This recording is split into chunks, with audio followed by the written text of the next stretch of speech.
Well, how about we start, Representative Roth, if we start this way, when it gets to you, would you pass it over to Representative Seiwert? No, that's all right. Go ahead. Yeah, I'll pass it to you.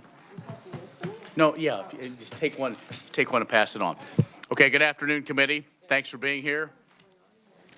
Normally, we don't have this many people, so something big must be happening today. Or you're trying to get your visit to the State House before the snow comes. Some of you may not like it, but where I'm from, when I got up early Saturday morning to go to a town hall, the dust was blowing. So we are very much anticipating moisture. So even south of an hour to Hayes, they still had piles of snow, but we have blowing dirt. So, okay, we have a couple of hearings today. And committee will not be taking action on bills previously heard. We probably will do that tomorrow, just in the interest of time, and try to get folks out and do what they want to do. So, anything else quickly for the good of the committee? Hot in here. It's hot in here? I think it is. Okay. If it's hot and comfortable, it must be just right. Okay. We will open the hearing on House Bill 2255, dealing with weights and measures. And so we call on Mr. Hamilton from the Revisor's Office. Thank you, Mr. Chairman, members of the committee. Pursuant to Chapter 83 of the Kansas statutes annotated, the Kansas Department of Agriculture inspects the accuracy of weights, scales, and point-of-sale systems. Chapter 83 is split into five separate articles. Article 1 is authorized standards and enforcement provisions. Article 2 is standards and enforcement. Article 3, scales. Article 4, dispensing devices. And then Article 5 is for civil penalties. And a lot of these articles contain similar sections that concern definitions, licensing and regulations, penalties for violations, administrative procedures, and severability.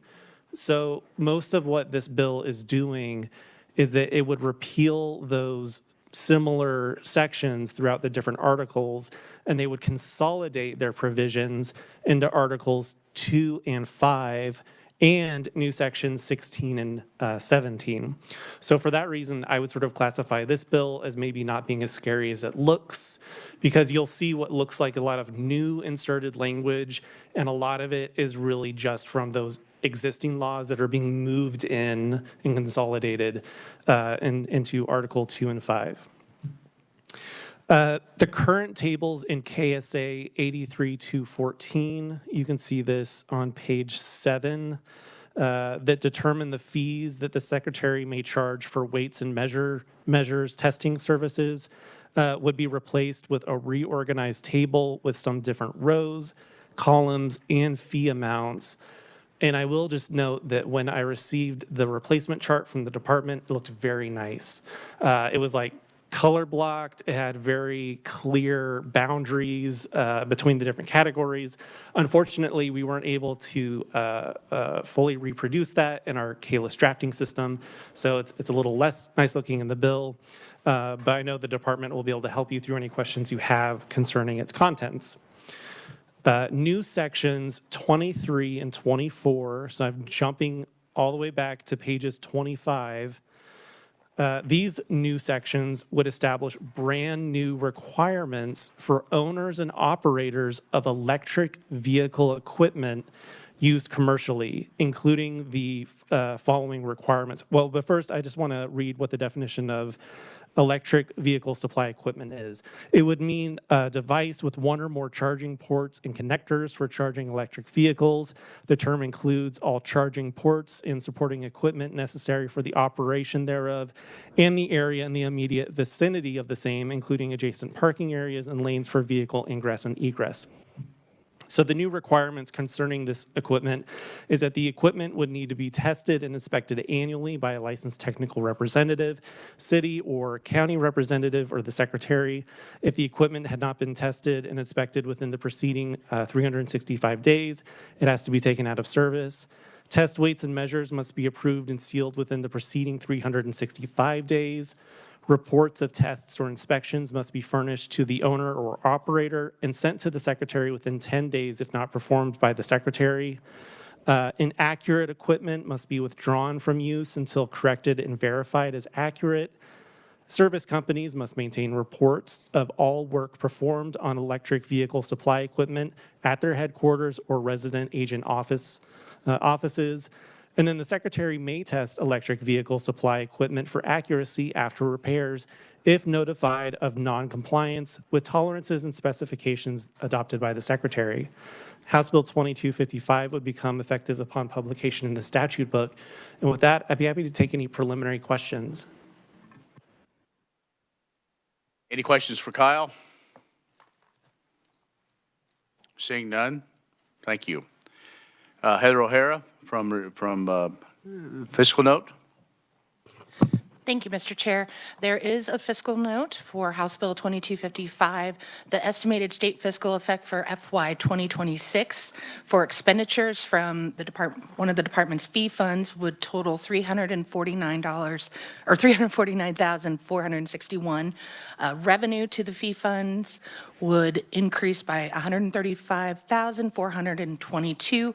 The department did detail out that $349,461 in expenditures, including $148,286 for lab personnel, about $111,000 for lab overhead, about $16,000 for lab equipment, about $22,000 for lab maintenance, and about $17,000 for weights and measures equipment, and about $35,000 for weights and measures supplies. The Department of Transportation, Kansas Corporation Commission, League of Kansas Municipalities, all stated no fiscal effect on them. The Kansas Association of Counties indicates the bill would change weights and measures and could have some effect on counties, particularly those with several grain elevators. Okay. Questions for Heather? Oh, that's all right. Mr. Hamilton, help us. Oh, I'm sorry, Mr. Chairman. I just wanted to know, I forgot one thing in my brief really fast, and I've attached it to the electronic copy. The department caught, there was some language from existing law that was being consolidated that I dropped during the drafting process, and so I attached that as a technical amendment. It's on page 15 of the bill. It's at the end of a list of unlawful actions, and the words that were dropped were just for hire to indicate that it only applies to someone who's performing the actions there on paragraph 28 if they're being hired to do that. So if and when the bill's worked, that language would just need to be re-added. Thank you. Okay, any questions for Heather on the financial side? Seeing none, we will now start with testimony. Up first are our proponents, and Kelsey Olson, Deputy Secretary of Agriculture. Welcome back to committee. Thank you, Mr. Chairman, members of the committee. I appreciate the opportunity to provide proponent testimony on House Bill 2255. I would like to note that with me today, I have some of our program staff, both from our metrology lab as well as our program manager with me in support of this bill. So Kansans every day rely on the accuracy of weighing and measuring devices. We often don't think about them, but several things that you might routinely use would be the fuel dispenser when you go to purchase fuel for your vehicle, weighing your apples at a grocery store, or even if you're shipping a package, at the post office. All of those scales in some form are required to be certified accurate in the state of Kansas. Our weights and measures program oversees those statutes and regulations impacting those scales. So that's what this bill is about, and I appreciate the reviser's comments. It's not meant to be a scary bill, but there are a number of things going through it, and we'll touch on some of those items as well. So there are two primary purposes to this bill. The first one is to update the fees that were mentioned. Currently, our metrology lab, so in our laboratory, we have a team that certifies measuring devices, whether it be a volume dispenser or if it's the mass weights that we use to certify a large grain scale that it's accurate. Those measuring devices and weights have to be certified on a regular basis. So in Kansas, our certification program is actually semi-privatized. So while KDA does employ some staff who are qualified and certified to go out and provide these testing services to companies, there's also service scale companies who can go and provide that service as well. So the for-hire amendment that Kyle mentioned is critical there because they are these companies that provide those services also. So in order for those companies to operate, they have to have their dispensing devices or their weights insured to the correct accuracy. Our team in our metrology lab conducts those certifications.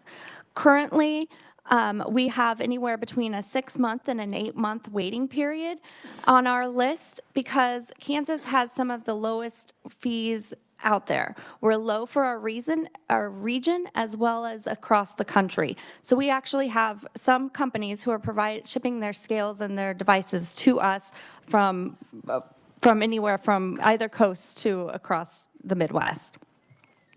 So the fees that are being proposed, we've worked to identify what the region average was, just to try to be more competitive, because right now we are needing to pull funds from other programs in order to support the program of which we're supposed to provide.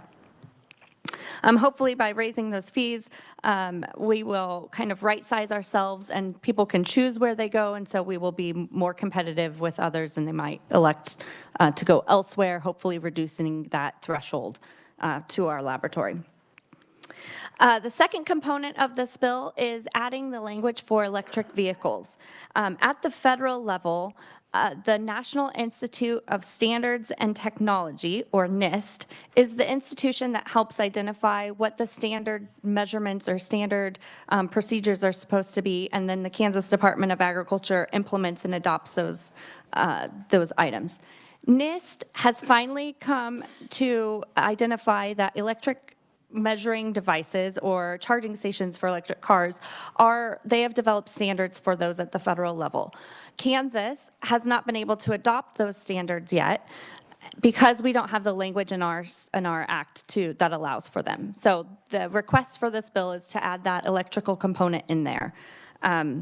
Mainly so that because right now there's not necessarily anyone certifying that kilowatt hour, that when you go to charge your vehicle, you're actually getting that equivalent kilowatt to your vehicle appropriately. Lastly, there is a lot of reorganization to the bill where there's definitions that were scattered throughout the previous statute, some of them inconsistent with themselves, and so we've taken our best efforts to try to streamline those so that it's as easy and clear for everyone to understand as possible. I would just close by saying that weights and measures is a critical function for consumers today, often one that we take for granted. But our program, our team stands there ready to provide the appropriate services and to help ensure Kansans feel comfortable with their measuring devices and dispensing services across the state. So with that, Mr. Chairman, I would stand for any questions. All right. Thanks, Ms. Olson. Questions? Tell me why. Who? Page? I'll wait for my question. I'll say Representative Page first. Mr. Chairman, do you have a cost for doing the electric things? I didn't. So we have not added any costs. I don't believe it's broken down. What we've not done is adopt the regulations that would go in line with the ability to regulate the electrical measuring devices. So I don't think that's just directly spelled out at this point in time. Would your funding come from a particular department? Speak of the mic, please, so we can hear you. Sorry. Where would your funding come for this program? So currently, our funds come from a variety of funds. We do have the petroleum fuel fund. That is a tax piece that comes from petroleum tax. Tax? Thank you. Yeah. So that's a component of it. There are some nominal fees right now that our metrology lab provides. It does not cover our overhead or the cost of running the program.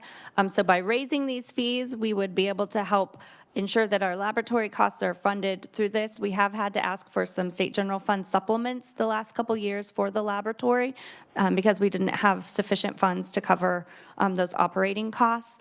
And we would have, when we do start checking or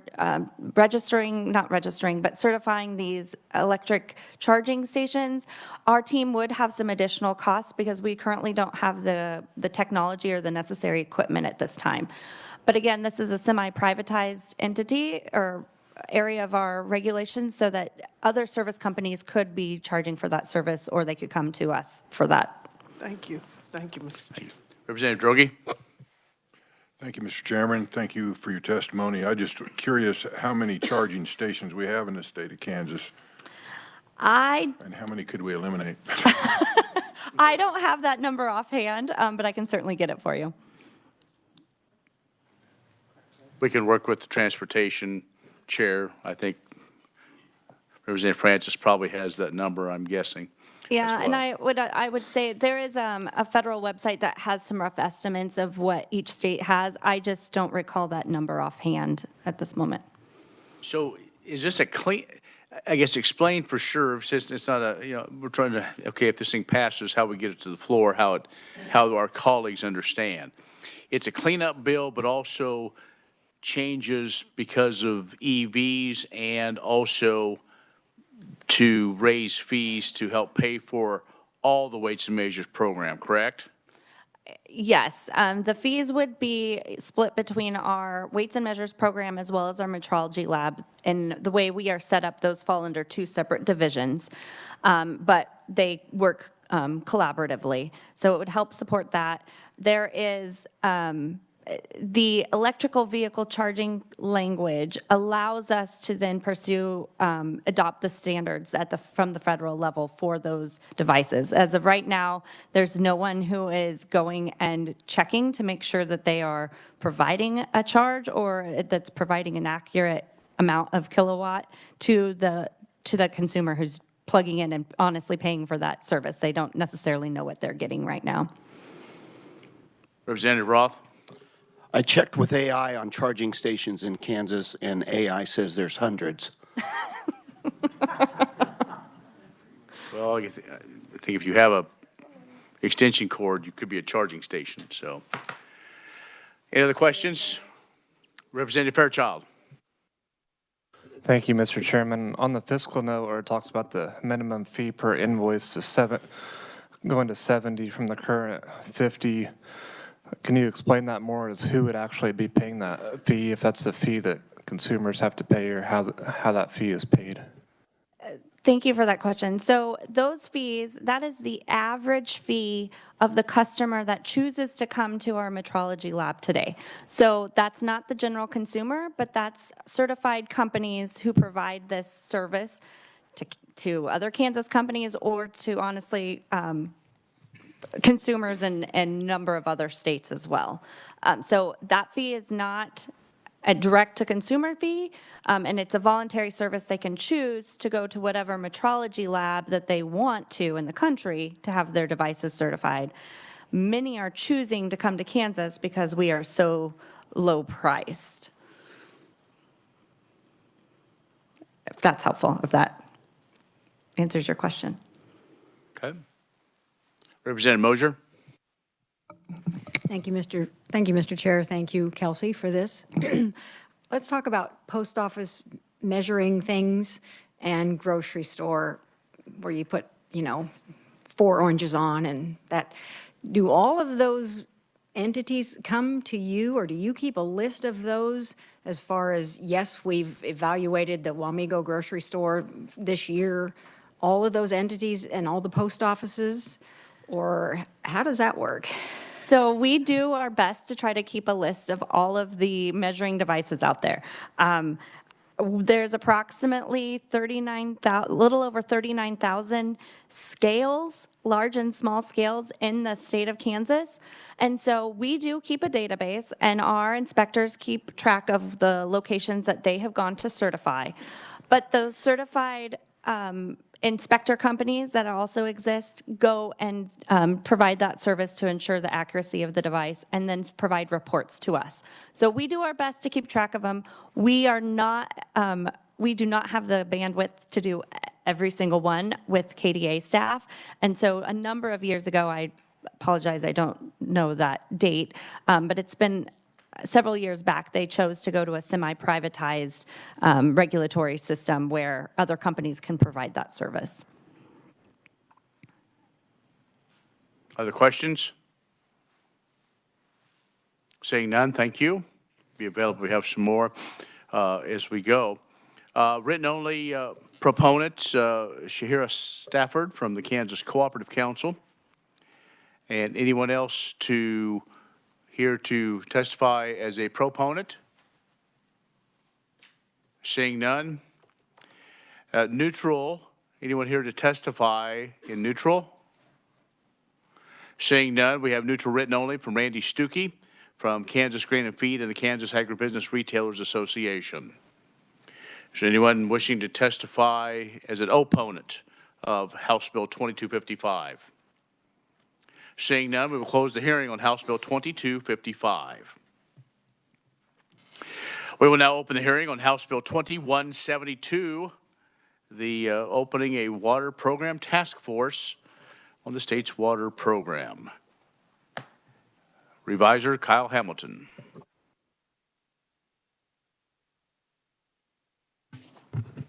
Thank you, Mr. Chairman, members of the committee. The Water Program Task Force would be established to evaluate the state's water program and its funding. The task force would consist of 29 voting members and 10 non-voting ex officio members. Voting members would include chairs and ranking minority members from various committees, appointed members from the House and Senate, and representatives from various Kansas organizations. Non-voting ex officio members would include secretaries and directors from relevant state departments and organizations. And then down page 2, around line 38, it states that each non-legislative member would need to represent specific stakeholders, such as Kansas employers with vested water rights, agricultural producers, or water utilities. However, not more than 2 members could represent the same stakeholder. Members would be required to be Kansas residents with representation from all 5 conservation regions of the state. Appointments would need to be completed by April 30, 2025, which is coming up, and vacancies would be filled in the same manner as original appointments. The Speaker of the House and the President of the Senate would elect co-chairpersons from the task force members. The task force could meet at any time and place within the state upon the call of either co-chairperson. A majority of voting members would constitute a quorum. Members attending meetings would be compensated for expenses if approved by the Legislative Coordinating Council. The task force would be required to evaluate risks to the state's water supply, steps for ensuring a multi-generational water promise, and current funding sufficiency. A report with recommendations on the water program's long-term structure and funding would need to be submitted to the legislature and governor by January 31st, 2026. The act, including the task force, would expire on July 1, 2027. House Bill 2172 would become effective upon publication in the Kansas Register. And with that, I'd be happy to stand for any preliminary questions. Any questions for Kyle? I think you're okay. We will have also, there will be a test on this too, yes, but we will have probably a balloon amendment to clean up some other things too, and we'll talk about that when we work the bill. Also, just because the chairman of the Water Committee left does not mean he is we're aware of this. He had a personal matter he needed to attend to, so. Okay, with that, Ms. O'Hara, do we have a fiscal note for us? Thank you, Mr. Chair. We do have a fiscal note. Legislative Administrative Services indicates the bill would increase expenditures by about 15,000 for one meeting in fiscal year 2025 and about 90,000 for 6 meetings in FY 2026. That includes about 60,000 for legislator pay, about 26,000 for non-legislator pay, about 4,000 for committee assistant pay, and $90 for publication in the Kansas Register. The Kansas Geological Survey states enactment of the bill would not have an immediate effect on the state general fund, state revenues, and local revenues. However, the work of the task force could significantly affect future appropriations for how water would be allocated. KDHE states the fiscal effect would cost the agency about $1,000 per meeting if it's held outside of Topeka. The Department of Revenue, Kansas Corporation Commission, Kansas Water Office, Kansas Department of Agriculture, Department of Wildlife and Parks, Kansas Board of Regents, League of Kansas Municipalities, and Kansas Association of Counties indicate no fiscal effect. Okay, any questions for Heather? Representative Rozier? Thank you, Mr. Chair. Could I get a copy, virtual or printed, of the reviser's memorandum and that fiscal note, please? The memo is not on here or the share drive, or I'm not seeing it. We got slammed with a lot of testimony, so is it there?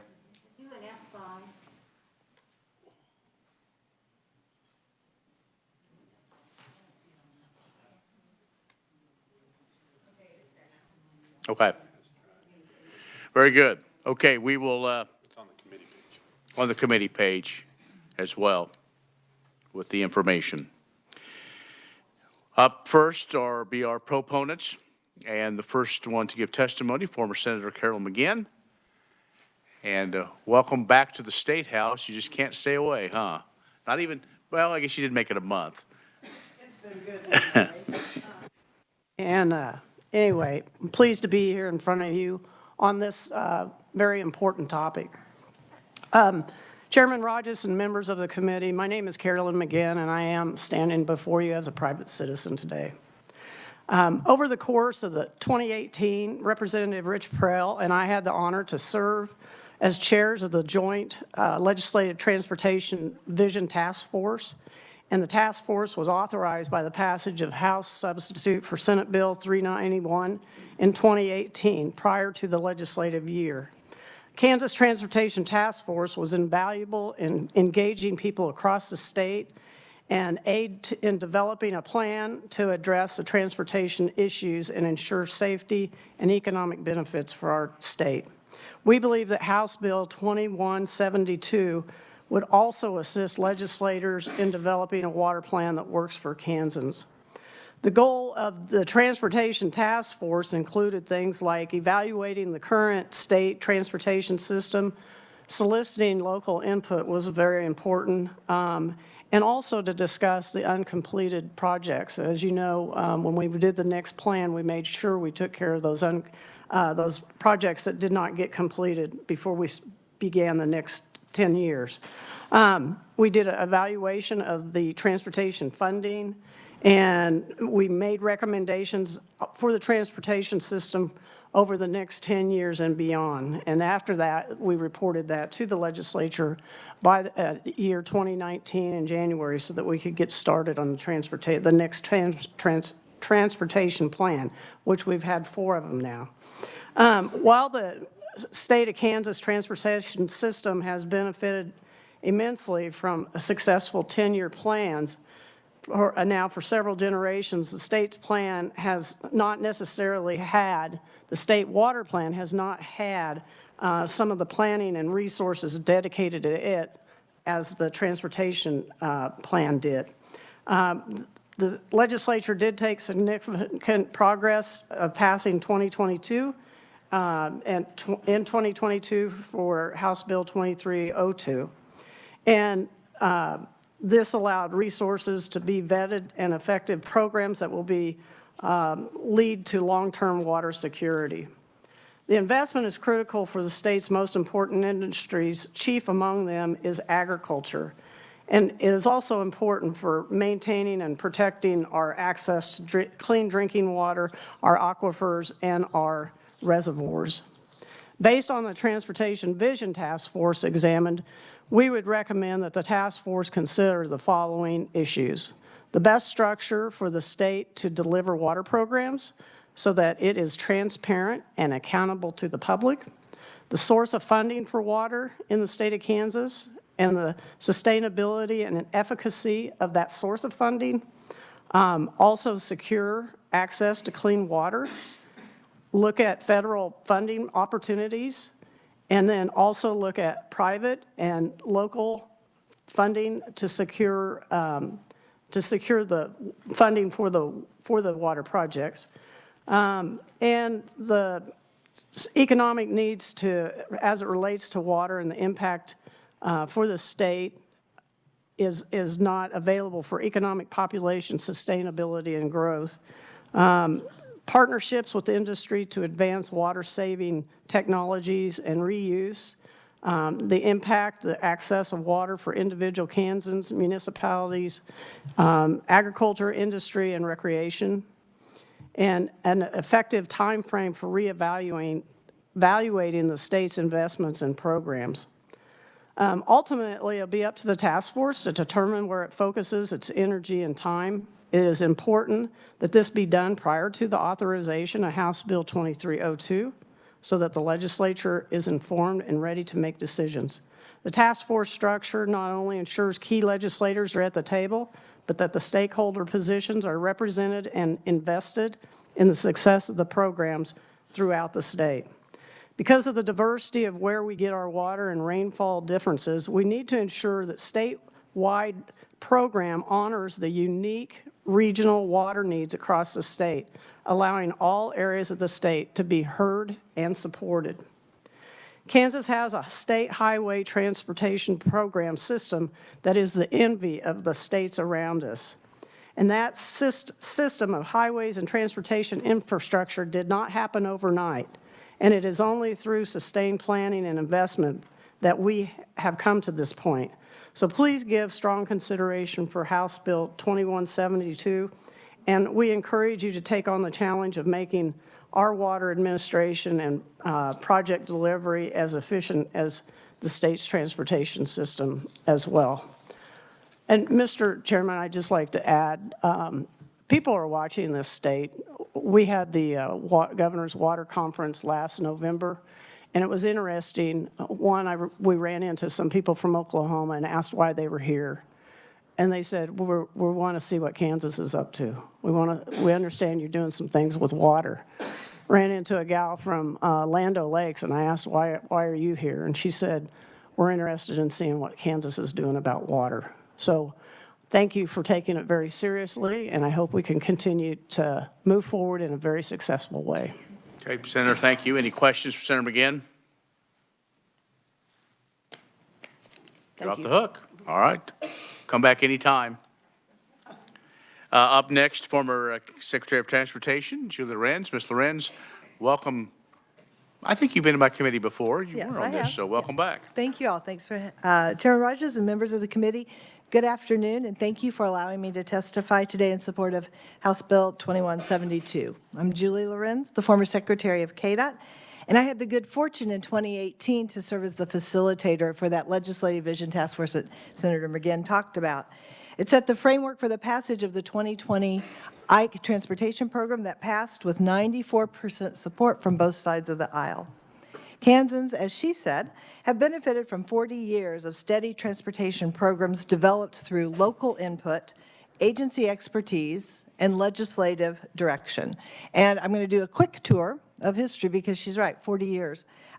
Looking back at the CHP, the Comprehensive Highway Program, from 91 until 99, it was initiated by Governor Hayden. It was worked by the Highway Task Force, and there was a special legislative session. The key feature of that program is it improved our highway infrastructure. Before that program, only 49% of Kansas roads were in good shape. So then the next 10 years, the CTP, the Comprehensive Transportation Program, It was led by the T2000 task force and was signed by Governor Graves, and it expanded our highway system and started providing funds for transit and rail and aviation. Then we get to T-Works, 2010 to 2019. That was the T-Link task force called by Governor Sebelius, and then there were 3 legislative committees that did work to better understand the need for a plan, the economic impact associated with transportation investments, and then took a look at how there might be additional funding made available for transportation. It was in that decade that the $8 million promise per county was designed and delivered, and it was signed by Governor Mark Parkinson.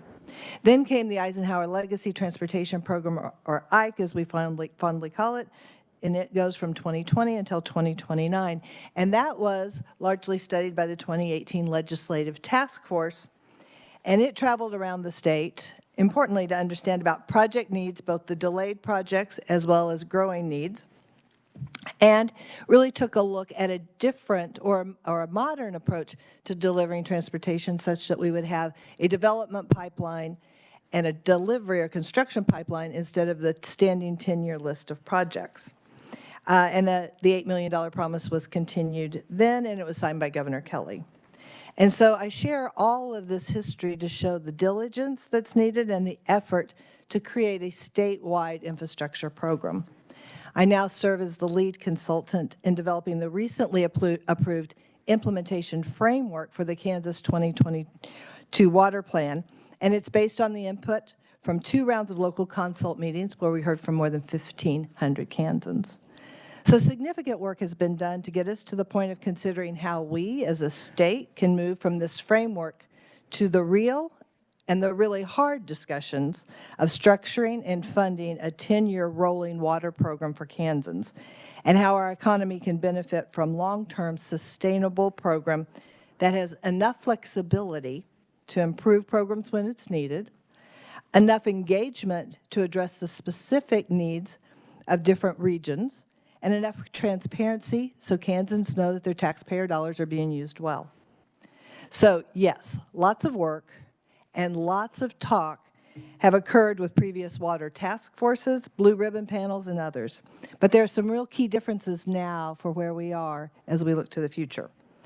There are specific outcomes and performance levels that have already been linked to investments so that legislators can weigh how much you want to invest in solving each of our big problems in terms of aquifers, reservoirs, and water quality. 2, there's a big sense of urgency as we know more than 100 Kansas communities face less than 25 years or less of water supply. That really threatens their way of life, the economy, and quite frankly, the rest of the Kansas economy. 3, yes, it's a bold vision to talk about a 50-year water promise, and it's matched with some real good practicality from Kansans who have said we need a 2-year ramp-up period before we get to a fully funded big program. 4, there is good momentum from legislative efforts to invest in water programs and concerns that those investments might sunset in a couple of years.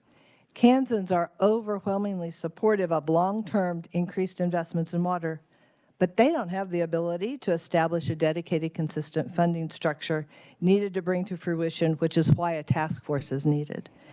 And 5, finally, there's a growing recognition through the local consult effort that there are water problems all across our state, not just in the West and not just in the East in our reservoirs. Kansans across the state have been clear that they would like to see projects where they know they're going to get the biggest bang for their taxpayer dollar through local, state, federal, and even in some cases private partnerships. But they can't design those alone. Like KDOT's local consult process, the task force can help craft the structure and the support necessary for a pipeline process that prioritizes projects that make the best long-term investments while also ensuring geographic balance.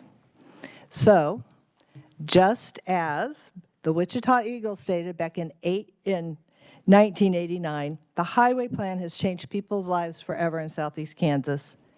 Now you all have the great fortune at this moment in time to set the future water course for our state by authorizing a legislative task force to consider dedicated revenue sources, the definition of what a 50-year water supply could mean in Kansas, and most importantly, how we as Kansans will work together so that our children and our grandchildren have the same opportunities that we've enjoyed. And so honestly, to wrap it up, my hope is in 2065. So as I was doing my research and looking back at what the Wichita Eagle said, so in 2065, I hope that Kansans look back at this moment and they reference the foresight of this group of creating the first 10-year water program that will go on and serve for 40 years or more as a good example for other state programs. So you have a real opportunity here. So with that, I'm happy to stand for any questions if you have any. Thank you. Thank you, Madam Secretary. Other questions? Representative Mosier. Thank you, Mr. Chairman.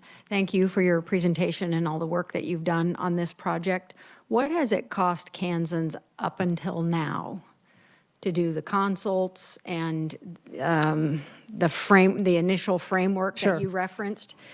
And do we already have this task force going because those actions have already been completed? So I would say you have, and I'm going to look to either Vijay or the Water Office for the accounting numbers.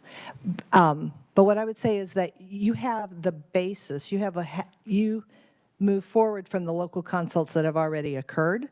So the framework has been developed. What hasn't been developed are a couple of things. The funding source and ongoing dedicated funding source hasn't been identified. So we talked to Kansans and we asked, what are your thoughts? But it wouldn't have been appropriate for the agencies to do that. That's the legislature's responsibility and where that resides. So there is information to work from, for sure. It's not like you're starting from scratch. I would say you're not at all. It goes all the way back to Governor Brownback and his Blue Ribbon Task Force 15 years ago, and it has evolved over time. But the kinds of work that needs to be done to implement the framework are things like basin or regional water plans to establish these project pipelines so that you know which projects come up first, second, and third, a prioritization process.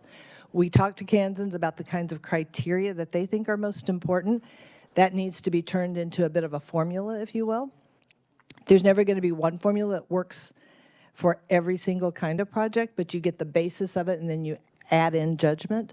So work needs to be done both from the agency side, that can happen without a task force, but it is the legislative task force that starts to look at what does geographic balance look like and how do you fund a 10-year program. Those would be sort of the key things, along with this definition piece is really important so that people understand what a 50-year clean water supply means in each part of the state. Thank you. Thank you, Mr. Sure. Chair. Thank you, Mr. Chairman, and thank you, Secretary Lorenz, for your presentation and your testimony. If we continue to do things business as usual, what is your major concern if we just continue to just not have a task force and kind of do it the way that we have been doing it? What's one of the biggest things that will keep you awake at night if we continue business as usual? That's a good question. So a couple of things. While we see good efforts in the West around some conservation and using new technology, we need to accelerate those efforts so that we don't run out of water in the West. On the east side, where we look at reservoirs that are silting up and faster than in some places that have been projected, that has me concerned. But beyond, those are like the technical things. The other thing that needs to happen is a lot of these programs need to be streamlined. We need to evaluate and see where you're sort of getting the best return on your investment.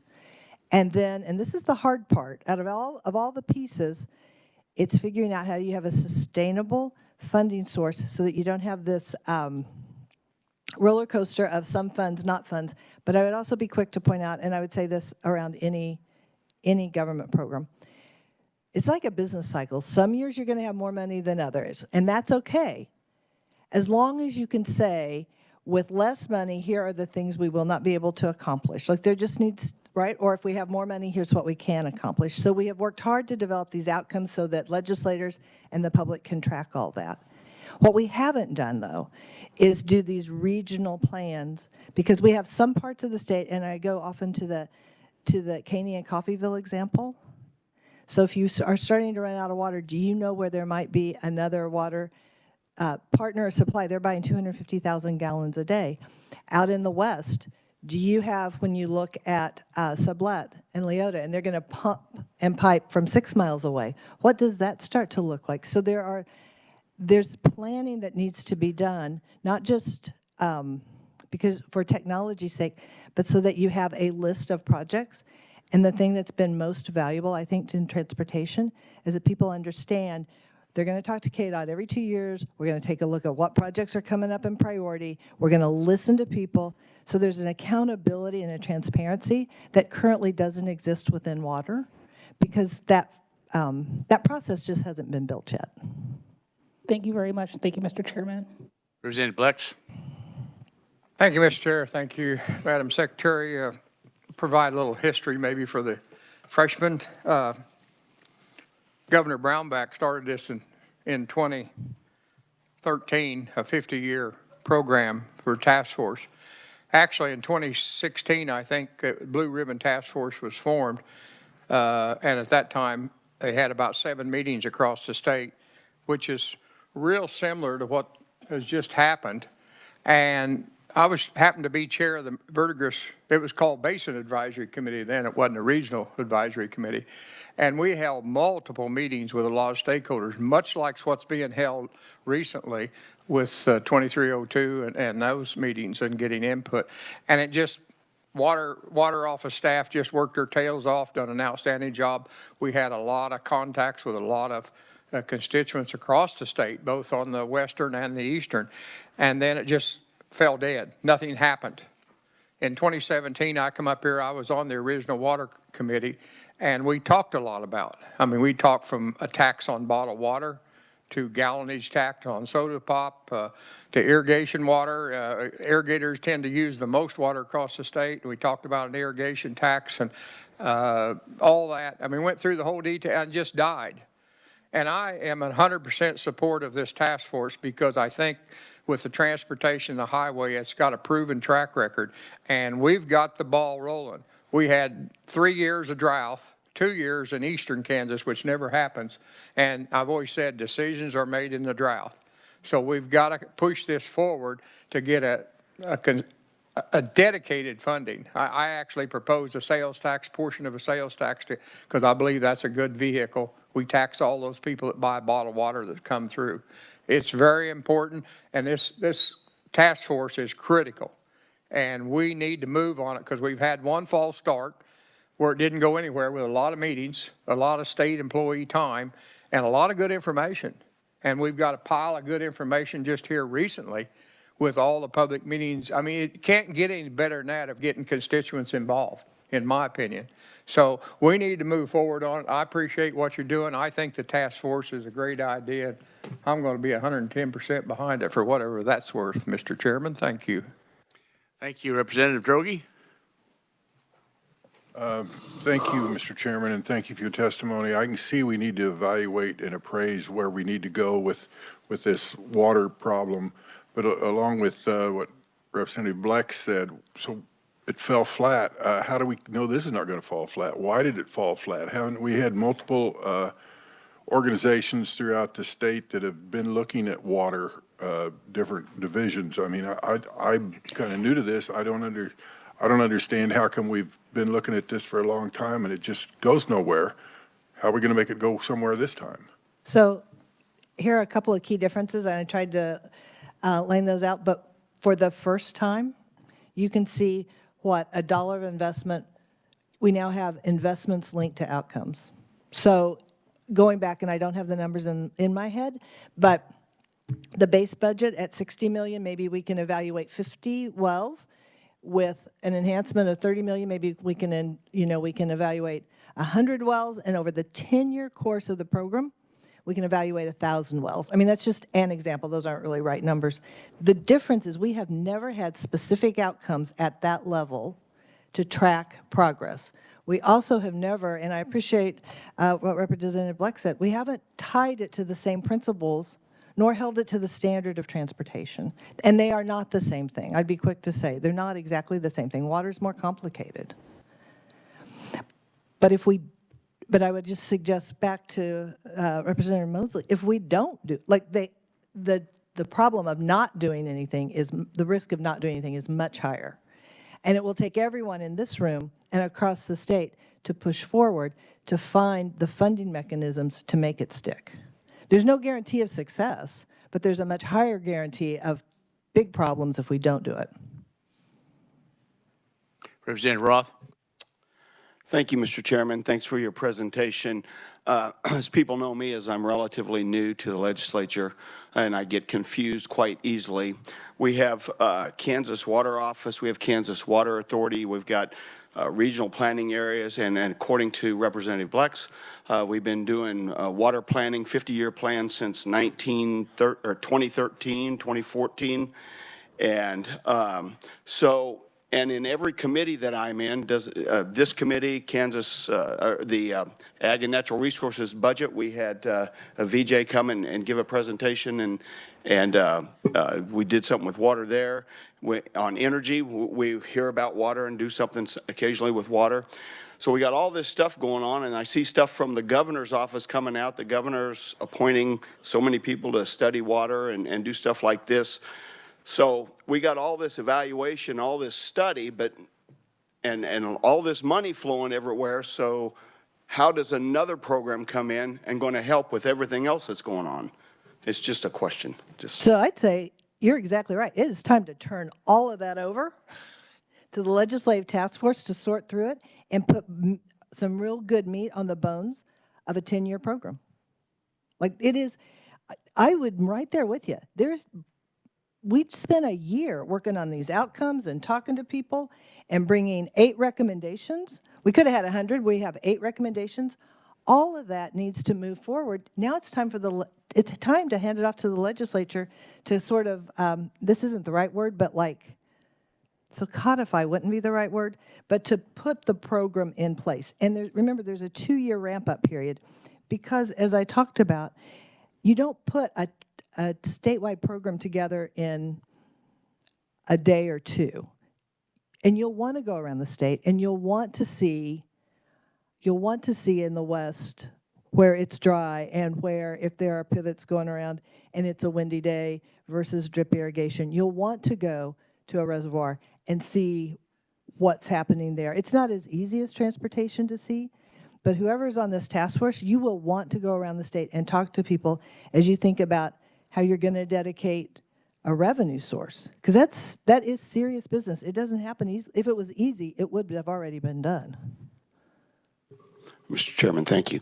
So I know you don't have this information right now, but since 2014, I would like to find out how much money has been spent on water, because I know we've spent millions and millions just in the last 2 years that we've been here. So I'd like to find out how much has been spent on all this water planning and evaluation and different groups coming together to look at it and to see I guess there's nothing for all the money that we've spent. Oh, I don't think I wouldn't say That's too far. That's too far. Okay, that's fine. Like certainly we've seen irrigation be implemented, we've seen reservoir cleanouts. That wouldn't be right to say nothing's been accomplished. Can we do better? Yes. And that's what I'd want to point to. All right, thank you. But I would like to see how much money we've spent over the last 10 years on water. Yeah, Representative, I believe it's floating around there somewhere. We've talked about it in appropriations, so interested parties. I'm looking at you, Ms. Owen. You could probably help us line things up. The Water Office could probably gather all that information, or the Department of Agriculture, one of you could kind of gather that all together where we are. So, okay, Representative Seibert. Thank you. Thank you, Julie. It's always been fun working with you. And it is a good question. Previous representatives asked the same question. I was one of the few people here since 2008 that we started that with Governor Brownback's office. And Pretty Prairie, if you ever heard of Pretty Prairie, where I'm from, was a point source, a case of pollution that he helped us with when he was a U.S. Senator from overuse of irrigation and nitrogen fertilizer. And my question is, just like Representative Ross said, this ain't been around, it ain't something new. We've had, since 1945, we had the Government Water Office that was supposed to monitor and make sure we didn't over appropriate. But even back in those eras, we put on some voluntary deals to get rid of the use it or lose it. People don't know if you didn't pump your water and dump it on the ground, you lost your permit. You know, people tried to get their permits, but if you didn't use it, you couldn't use it because people wanted to save that. Why did they not appropriate that, or why didn't they let people park them just like questions was asked? We spent tons of money doing away with end guns and trying to do away with drag nozzles and everything. I'm a farmer, been a farmer for 50 years, and I grew up in the bottom of Cheney Lake. And I can tell you a lot of things about that. But within half a mile of my house, I got 36 irrigation permits, and I've had to re-drill my well 3 times. Pretty Prairie put in these monitoring systems that you could call every day and see where the water dropped, and you could see how much it dropped during the summer. You know, the creeks all came back to running, and then all of a sudden they get all dry. So I'm saying it kind of aggravates me that we're trying to fix something that we've been talking about for 30 years, and we just keep appropriating more money on it. Why? Because every time somebody would save, people have no idea how many irrigation permits there are in the state of Kansas. You can figure it up. We're pumping 3 Mississippi rivers. And around Wichita, there's 2,400 within 40 miles. And it only takes 50 irrigation permits to fund Wichita's water. But we won't address it. We keep covering it up and keep appropriating more money. And that's my question. I've lived it. I've been there since I was born to live on the lake, to do that, and I've seen the water come and go. And I got constituents in my area that if they opened up the tier of townships that was not supposed to have any irrigation in it, they opened that up after that, and now those people out there can't get water. A well driller came to me, and he's got 4 houses that they cannot find water no more. So what's your farm going to be worth? You know, what's your house in the country going to be worth? And if, just like Pretty Prairie, point source of pollution was nitrogen, fertilizer, and overuse of irrigation, because it's one after another. You can look at pictures, there's miles. We've known this. Why didn't we do our job? But my point is, it's just, my constituents are tired of this. You know, and I'm not blaming the farmer because he couldn't put that well in. He could not pump it unless he got a government permit. I don't think we have to really study too hard why we're in this position. And I know you weren't here, but I did like working with you on transportation too. Thank you. But No, I would not I think the frustration here is legit and understandable. And and I think that's how when you think about putting the task force together, and the charge you give the task force is very important. And then figuring out what the outcomes are that Kansans want to buy is part and parcel of that whole discussion. And there is good information to work from. You don't have to, there's absolutely no starting from scratch. But I also know, having worked with lots of legislators, when you're asked, okay, so do you want to fund a $60 million program, 80, 140 million for 10 years, each year? You're going to have a lot of questions. So this idea that you've got information to work from is right, it's true. But you're going to have a whole bunch of questions. And I remember on the transportation task force, we literally would document every single question every legislator asked, and legislative research would come back with an answer, and sometimes we could do it in a week, sometimes not. Like, you're putting together the guts of the first, so we had a transportation program back in '89. The legislative session Governor Hayden called didn't actually work. It took him 2 years after the special session to pass it. This isn't easy. There's nothing easy about what we're talking about. Whoever gets to be on the task force is going to have, it's a responsibility, and it will be taxing at times because they will have to think about constituents, not just theirs, but all across the state. Because the problems are different, and the solutions are different, and the price points for the solutions are different. But to not do anything doesn't make the problem go away. Just like you said, like, it just gets worse and worse. And I appreciate what you're saying because, again, we started 2012, 2013. hopefully we can learn from the mistakes we made, because again, people have no idea how much water we're pumping out of the ground. They haven't a clue. And when you do tell them, and you can get the facts and you can get the records, they still won't believe you. So Wichita County, I was with Senate Commerce on Thursday. I can't remember his name, but he's from Wichita County. He's been a farmer there for 23 years. Literally, the quote on the slide says, "We have pumped all the water. We didn't know it was going to run out. We didn't know it was going to run out." So you can't like go beat people up. You can't go beat them on the head. He says, "I didn't know it was going to run out." But now here's the situation where we are. We're there. Representative Sling is sleeping. Thank you, Mr. Chairman. I don't understand people who say they didn't know the water was going to run out. We've been talking about it since I was in junior high school, at least. I think, it's nice to know how much money has been spent on all this, although I'm not sure what a number would tell you, unless you could link up that number with what's been accomplished with the amount of money that's been spent. I mean, I think that's the question. Yeah. And the other thing is, what I've been hearing in both of your testimonies, not only today, but last time you were here, is that this is a coordinative process, that it's an accountable process, that it involves communication all the way along the way with continuous opportunities to adapt this program going forward. And in this way, it contributes toward a more nuanced approach to water management across the entire state. And also, as we heard, changing revenue streams based on tax collections, economic strength, and whatnot is also accounted for, because you prioritize projects, and it helps you to work on the things that really need to be done first without losing sight of the other things. What I'm seeing here is what good governance looks like. It's planning.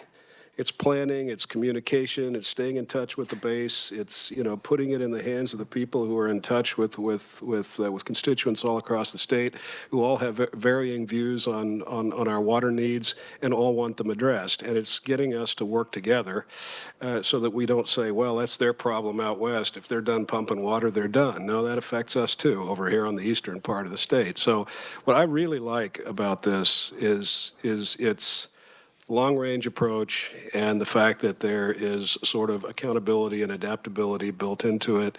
And I really do think we have an opportunity here to do something of long-term and lasting impact.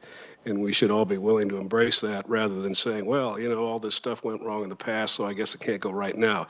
What we have here is a model that's been successful in another area that's being applied to this area. And although transportation is not the same as water, good planning is good planning. And so I'm hoping that we will see the value in this and realize that not everything you do is always going to be 100%. But in this day and age with the water problems we have, I'd shoot for a good 85 any day of the week. So I appreciate your being here, and I certainly appreciate the importance of this issue, and I hope that we can lay a solid groundwork for the future. Thank you. Representative White.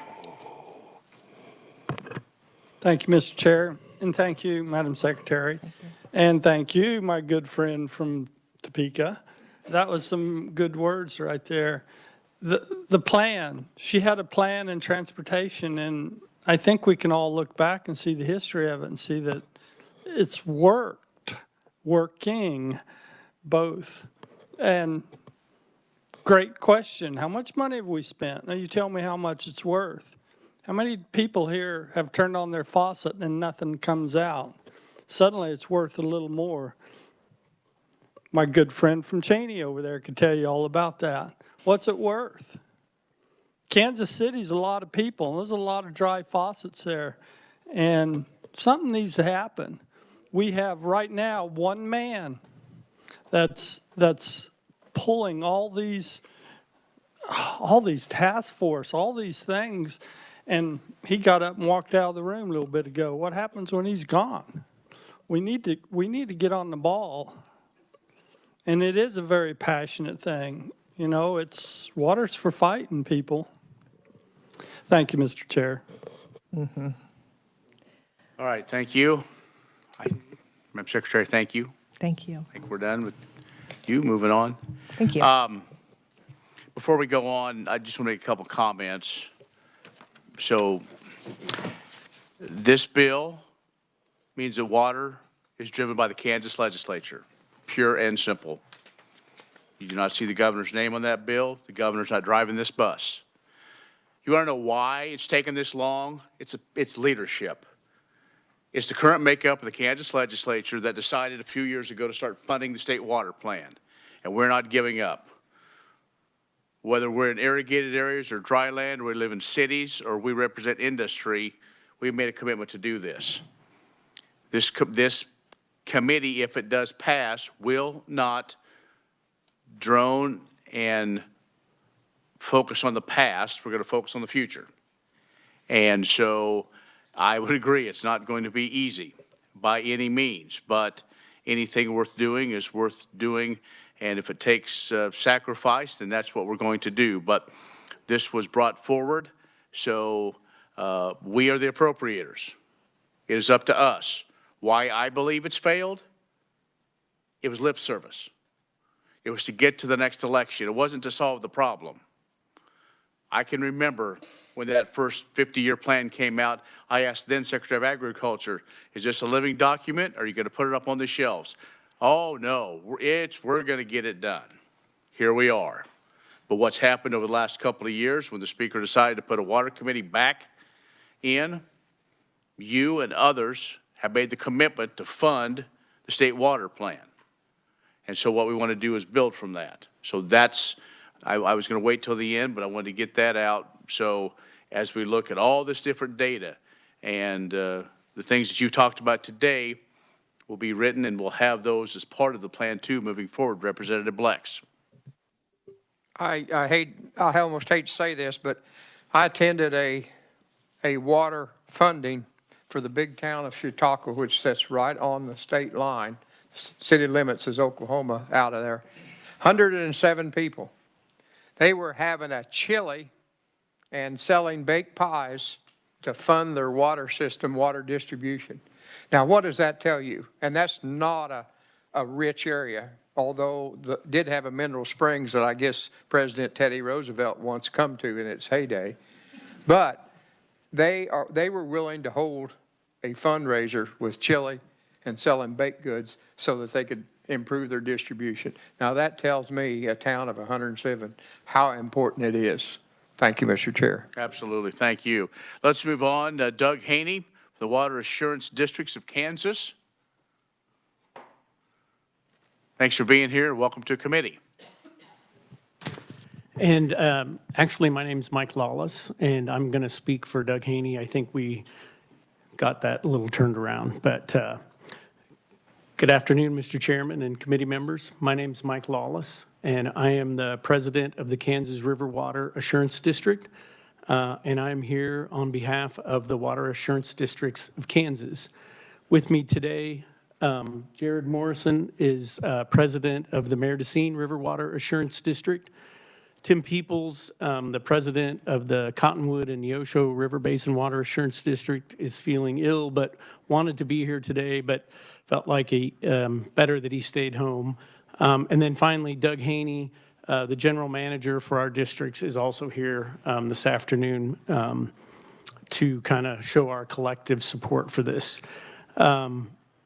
So first of all, I want to say that the Water Assurance Districts of Kansas are here to support House Bill 2172, creating the Water Program Task Force.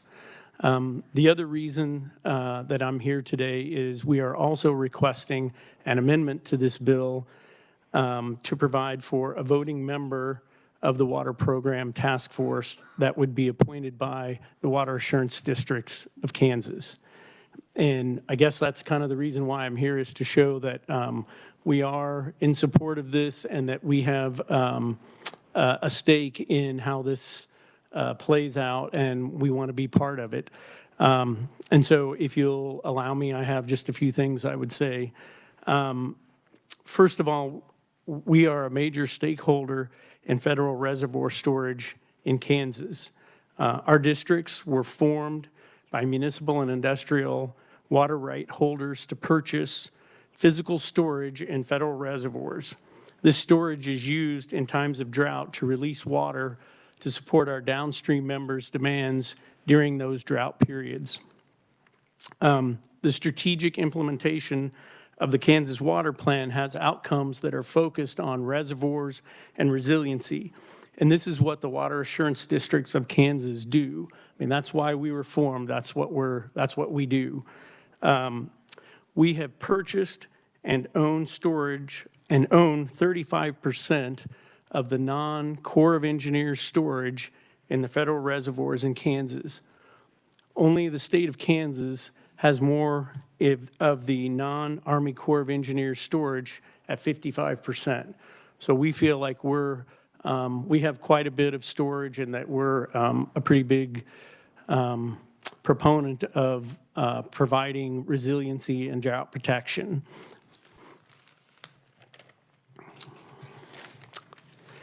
As I mentioned, the districts provide, the water assurance districts provide drought resilience to our members with the storage that we own.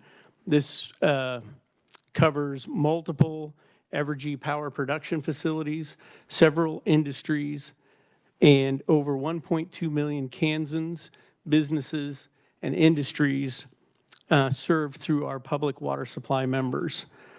That's 40% of the population of Kansas. Our reservoir storage, the storage that we own, provides backup to to 250 million gallons per day in water demand. The districts have invested more than $12.5 million in the storage assets that we own in the federal reservoirs. And with that comes an additional responsibility for operation and maintenance costs. Our share of the core costs for operation and maintenance, and that ranges from anywhere from $500,000 to as much as $800,000 per year. The drought resilience the districts provide is essential to economic and industrial development. The Cottonwood Neosho Water Assurance District is negotiating to buy more storage to support the industrial development at the former Parsons Army Ammunition Plant. We also anticipate the need for additional storage in the Kansas River Water Assurance District to support the new demands created by the industrial development at the former Sunflower Army Ammunition Plant. And I guess with some of those things, I hope that I've kind of laid out why we think we should be able to be part of the voting process for this task force. And with that, I think we're here to support House Bill 2172 and request the committee's consideration of our amendment. And thank you for your time this afternoon.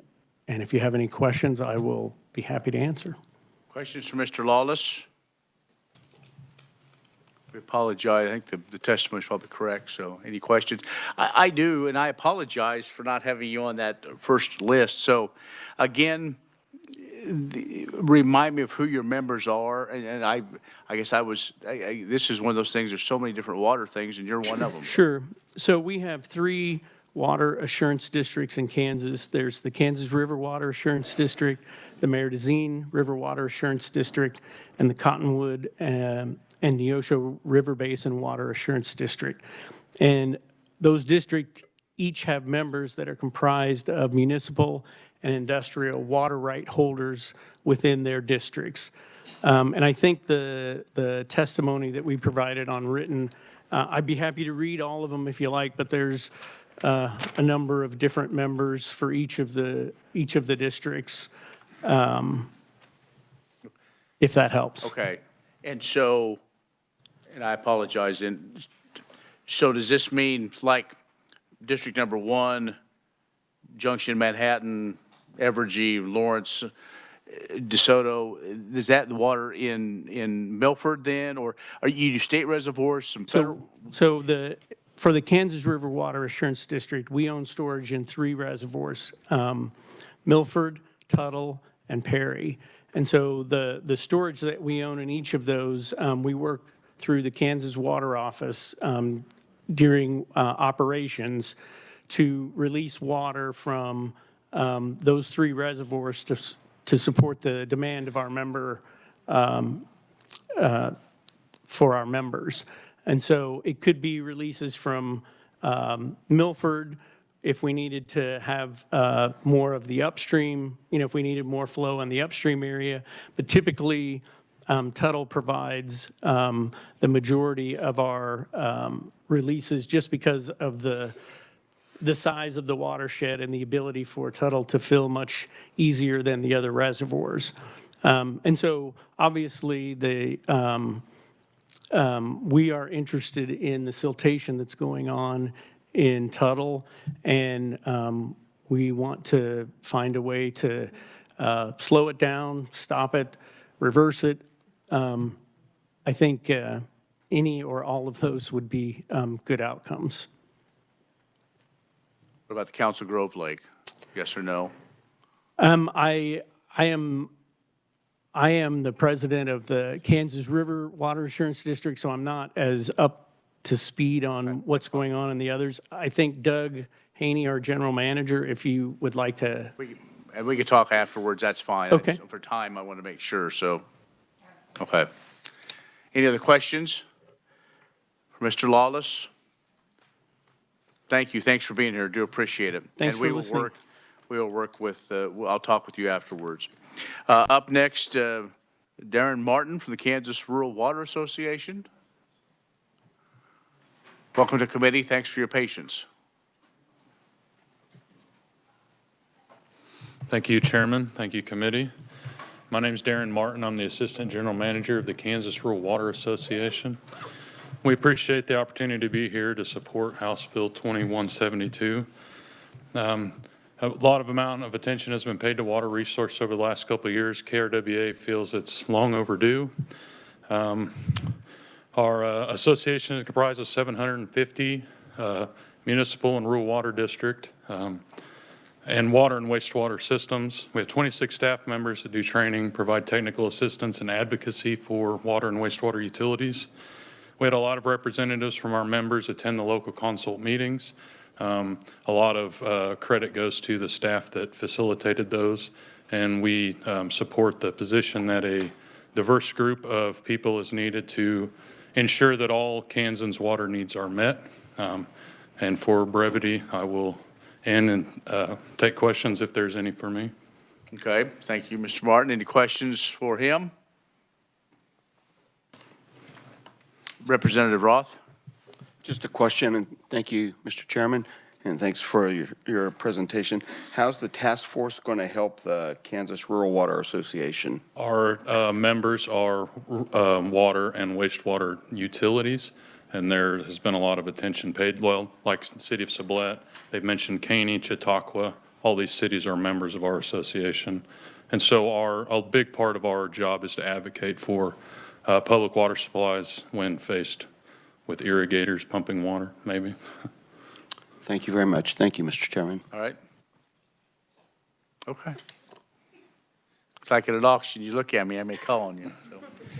Okay, thank you. Thank you for your time. And again, your testimony is available to us through online, through our sources. Up next, Jackie Garagiola from the Kansas Livestock Association. Skipped one. I didn't. Welcome back to committee. Thank you, Mr. Chairman, and thank you, committee, for allowing me to be here today to testify as a proponent for HB 2172. I'm going to keep it fairly straightforward. With the Kansas Livestock Association, represent roughly 5,700 members across the state. We're just happy to see that this bill addresses about 3 main things. We like the development of a long-range plan so that we can set some goals and see how we're progressing within the issue of water in the state. We also like the accountability for distribution of funds to see how those programs are working and what are working well. And then lastly, we just appreciate agriculture having a seat at the table. Specifically, we're very appreciative of Kansas Livestock Association being able to appoint one of those 29 members and make sure that livestock and stock water users are able to be at the table and have these important conversations. So thank you all again, and I'll stand for questions at the appropriate time. Any questions for Jackie? He must be getting tired of us looking at the clock. Thank you. Thank you very much. And up next, I show my mic off. Up next to Josh Foddy from Kansas Municipal Utilities. Welcome back to committee. Thank you, Mr. Chairman, members of the committee. I second everything that the last two conferees said. We also support this as the municipal utilities. I am going to take just a little more time, and I apologize to do this, but there was some pretty good conversation, and believe it or not, I've actually been around so long that I served with Senator McGinn's predecessor, and Senator McGinn served for 20 years. So let me walk you through a couple of reasons why this is important. The chair said it. This is a legislatively driven task force. But then second, I mean, it was brought up, well, we've had these task force before and nothing ever really came out of them. I was not a seated member of the Governor's Blue Ribbon Task Force on Water. Many people in this audience were. I did. At the time, I felt like I was losing years of my life sitting in the audience listening to that one. But I will say this of that task force and task forces in general, the act itself of pulling people together and having these conversations is valuable. And two things came out of that task force. Those of you that participated in building HB 2302, the new framework by which we increased funding for our state water plan, may have thought at times that you were pulling a lot of this out of thin air. But in reality, many of those ideas were thoroughly vetted by that task force that had met, the Governor Brownback's Blue Ribbon Task Force on Water. So those ideas had a chance to be discussed, and even though they couldn't be decided on at the time, there came a time when it was appropriate for them to come forward, and that was, as the chair said, when you had the appropriate leadership to bring them together. But we still needed that task force to make it happen, one. Two, the central question of that task force that could not be resolved at the end, as Representative Blex mentioned, was how are we going to pay for this? And the problem, and this is as me as a spectator at that time versus now, but the problem then was that when we didn't have funds in it, when we were sort of just throwing small funds in, it's much easier for policymakers or task force makers to kick the can down the road if you haven't put the funds in, because you could say, well, these ideas are great, but we need to figure out how to fund them. Like it or not, members of the Kansas legislature, you have created your own cliff in the not too distant future, because you have begun to lead on this issue and put funds in, but you put them in a manner that really did not address that central question back when we had the Blue Ribbon Task Force, which is how are we going to fund this in a sustainable format for a long time. So you can either keep appropriating funds on a year-to-year basis, which those of you that have been around for a long time will know is a very hard thing to do. It's not so hard when we have money, but we can go to points of no money very quickly in any state government budget. So how do you prevent us from going off a cliff after we've begun investing in water? And I thought that Secretary Lorenz did a fine job of saying everyone should appreciate that you're not always just going to be putting more money into something. Sometimes there will be more or less funds there. But I would also say this. The opening preamble of the Water Appropriation Act, which was passed in the late 1940s, says the water of the state of Kansas belongs to the people of the state of Kansas. And so even though people can get a real property right to use that water, it belongs to the people. And if we're going to invest in anything, it is appropriate for us as Kansans to invest a significant amount of our funds in our water. And that means the legislature taking on a task force to make sure that we're spending those funds correctly, which is what I think is being driven with this piece of legislation. And I'll stand for questions. Questions, Mr. Spotty? Representative Blex. Thank you, and thank you, Josh. I think you hit it on the head, and the mini task force within the committee, the chairman's gone, but we did have a solution. You know, I proposed a sales tax and an agreement with a dedicated sales tax, then it went to the Senate. So this is what we got. So it is a challenge. Questions, comments? Thanks, Josh. Also, we have written-only proponents.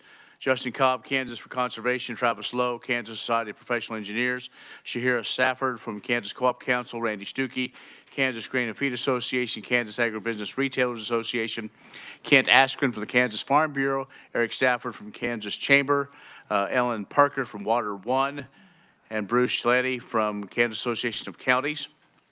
Anyone else wishing to testify as a proponent? Seeing none, we have oral neutral testimony from Wendy Stark from the League of Municipalities. Welcome to committee. You're fine. That clock's slow. Okay. We got started 5 minutes late, so we're fine. Okay. Well, thank you, Mr. Chairman. My name is Wendy Stark with the League of Kansas Municipalities, and we are fully in support of forming the task force. A little bit about the League. We represent 550 of the 625 cities in the state. Over 2.4 million of our Kansans live in those 625 cities, which is about 84% of the state's population. One of the things that we do each year is put together a statement of municipal policy, and that is a member-driven policy. One of our 7 priorities in our legislative priorities this year focuses on water, and I'll just briefly read that to you. Access to water is paramount for the growth and viability of communities. Government at all levels should pursue the conservation, protection, and development of current and future water supplies to ensure access to clean, safe, and affordable water for all Kansans. We support state action in consultation with municipal providers to address surface and groundwater resources. And I think this committee, this task force itself is something that aligns very well with that statement. The one thing that we are asking is that the league or an appointee of the league be considered for the task force. And I do understand the need to manage the size of the task force. But one of the things that I wanted to bring up is we were very active in those local consult meetings that you heard about earlier. Local government was the largest stakeholder group that showed up at those meetings. We care very deeply about this, and we would like to have, our members would like to have a voice in this task force. And with that, I'd be happy to stand for questions. Any questions, Ms. Stark? Seeing none, thank you. Thank you, Mr. Chair. Anyone else wishing to testify neutral? Seeing none, no written testimony, anybody wishing to be an opponent of House Bill 2172? Seeing none, we'll close the hearing on House Bill 2172. Announcements, anyone? We will meet tomorrow. We do have bill hearings. History or an update on the railroads, what's going on with grain transportation. And at this time, do we have a bill hearing? I thought we had a bill hearing tomorrow. We don't too? Yes. We do have a bill hearing. On, I don't remember. 2095. Which one? 2095. 2095, which is, somebody help me? Oh, it's an exciting one. Something about what? Oh, pump installer. That's a very important one. It is. They're all important. Okay. So, don't laugh. They are. Okay. So, committee, we'll see what happens tonight, and we'll see what happens tomorrow. It's not our call on what happens Wednesday. We have work to do. So I guess if we're off, we won't meet, and that means we probably will go after 5 on Thursday. I don't know. The thing we're up against is appropriations also meets in this room. So I've talked to the chairman, Waymaster, and say we will need to go till 5 even tomorrow. So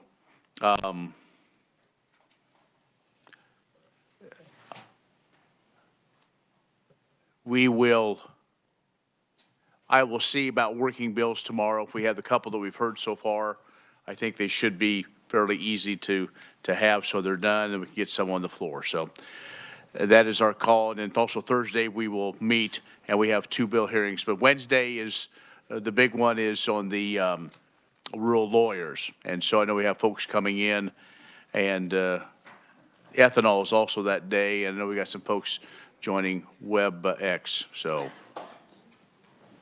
anything else to go to the cause? Yes, Representative Mosier. Thank you, Mr. Chairman. I just have one reflection that has come to me being on appropriations and, you know, all the water talk that is going on. Before anything else matters, we have to have water before anything else, followed closely by nutrition, which is food and agriculture. But first, we must have water. Thank you, Mr. Chairman. All right. Representative Rozier? Thank you, Mr. Chairman. Yes, speaking of water, sourdough tomorrow is jalapeno cheddar. So if somebody wants to bring something to put on it, yeah. Representative Singh-Stephen? Was the feral swine sausage that I partook of earlier in this meeting an advertisement for increasing the feral swine population in the state of Kansas? Reducing it. Well, that's a bad way to go about it. Let me just tell you that. With that, we are adjourned. Thank you.